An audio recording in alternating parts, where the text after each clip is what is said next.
Question यहाँ पर पूछ रहा है कि nomenclature is governed by certain universal rules. हमारे जो नॉमेनक्लेचर होता है, हम किसी भी ऑर्गेनिज्म का अगर नाम रखते हैं तो वो किसी एक यूनिवर्सल रूल जो कि सबके द्वारा एक्सेप्टेबल हो, उसी से हम उस नॉमेनक्लेचर को रखते हैं।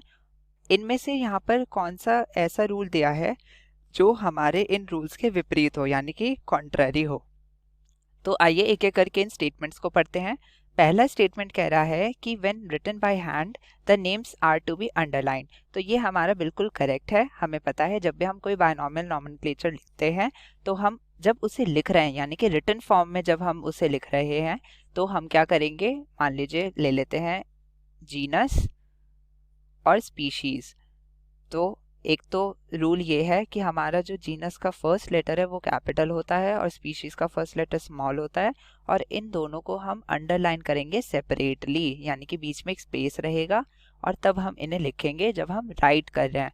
टाइपिंग के टाइम हम ये सब नहीं लगाते हैं, अंडरलाइन नहीं करते हैं, हम सिर्फ इन्हें इटैलिक्स में लिख देते हैं। तो यहाँ पर जो हमारा ये फर्स्ट स्टेटमेंट था, written by hand names are to be underline, ये हो जाता है बिल्कुल ट्रू, ये करेक्ट है। इसके बाद आ जाता है option 2, biological names can be written in any language. ये ऑप्शन हो जाता है गलत, क्योंकि हमें पता है जितने भी हमारे बायोलॉजिकल नेम्स होते हैं, यानी कि जितने भी बाइनोमियल नेम्स हैं, उनको हम लिखते हैं लैटिन भाषा में, यानी कि लैटिनाइज्ड फॉर्म में।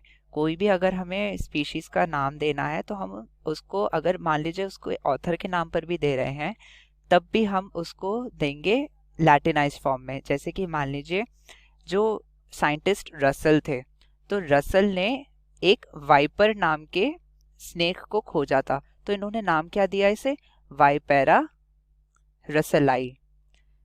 तो यहाँ पर ये खाली रसल नहीं लिख सकते हैं, इन्हें यहाँ पर ये रसलाई लगाना पड़ा, क्योंकि लैटिन में रसल के द्वारा खोजे गए वाइपर को वाइपेरा रसलाई कहेंगे।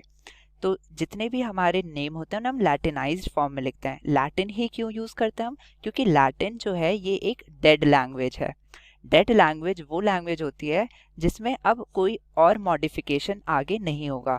जैसे कि हमें पता है हमारी हिंदी भाषा या इंग्लिश भाषा में कभी कभार नए वर्ड्स आ जाते हैं, उनके कुछ के नए मीनिंग्स होते हैं, कुछ की स्पेलिंग्स चेंज हो जाती हैं, ऐसे कई चेंजेस आते रहते हैं, क्योंकि ये मॉडर्न लैंग्वेजेस हैं और इनमें बदलाव होते रहते हैं।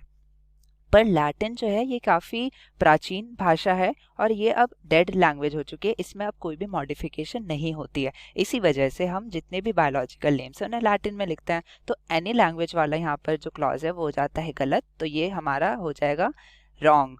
तो हमारा आंसर यही बन जाता है बी ऑप्शन, की biological names can be written in any language. यही है जो हमारे रूल्स के कॉन्ट्रैरी है, विपरीत है।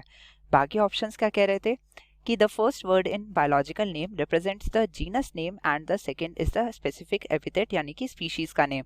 तो देखिए बायोलॉजिकल नेम में पहला तो जीनस का होता है, फिर स्पीशीज का होता है। एग्जाम्पल हमने यहाँ पर ही देख लिया, वाइपेरा इसका जीनस है और रसेला इसकी स्पीशीज है, तो ये ऑप्शन भी हो जाता है हमारा बिल्कुल ट्रू।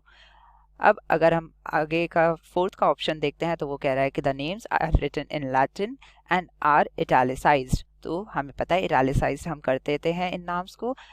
हम इटैलिसाइज क्यों कर रहे थे, जिससे कि हम इसके ओरिजिन को दिखा सके कि ये लैटिन फॉर्म में है। तो हमारा ये ऑप्शन भी हो जाता है बिल्कुल ट्रू। तो हमारा यहाँ पर आंसर बना बी। Thank you.